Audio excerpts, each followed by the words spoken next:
Good morning, this is the latest market news. I'm Uliana.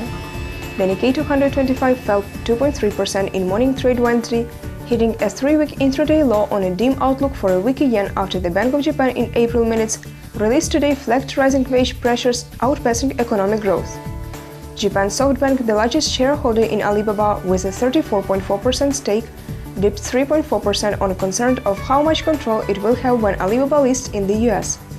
Australia's ASX 200 lost 0.6%, and South Korea's Kospi dropped by 0.3%. Chinese economic data will be in focus for the rest of the week, with trade data coming on Thursday, which will be followed by inflation numbers on Friday.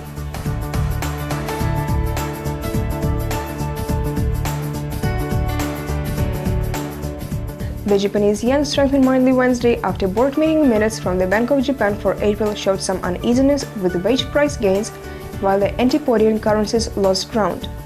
The Bank of Japan board minutes noted some members said the current recovery is exerting more upward pressure on prices than it is boosting economic growth.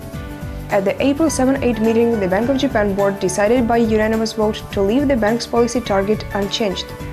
US dollar Japanese yen traded at 101.59, down 0.09% after the minutes were released. The New Zealand dollar fell in early trading Wednesday on weaker than expected jobs data and comments from the central bank chief saying the currency is overvalued. New Zealand dollar traded at 0.8694, down 0.47%.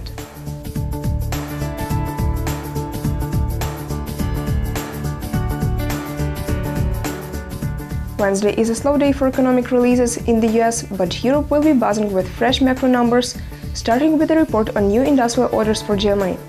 Later we'll see new reports on industrial production for France and an early peek at April's consumer spending in Europe via Markets Retail Purchasing Managers Index. Eurozone Retail PMI 810 GMT. Retail spending in Europe is holding up better than expected relative to recent business survey data. The February and March reports of Markets Eurozone Retail PMI suggested that economic activity was contracting. If today's April PMI release for the retail sector sticks below the neutral 50 mark, confidence will slip for expecting that the hard data can continue to buck the trend in the survey numbers.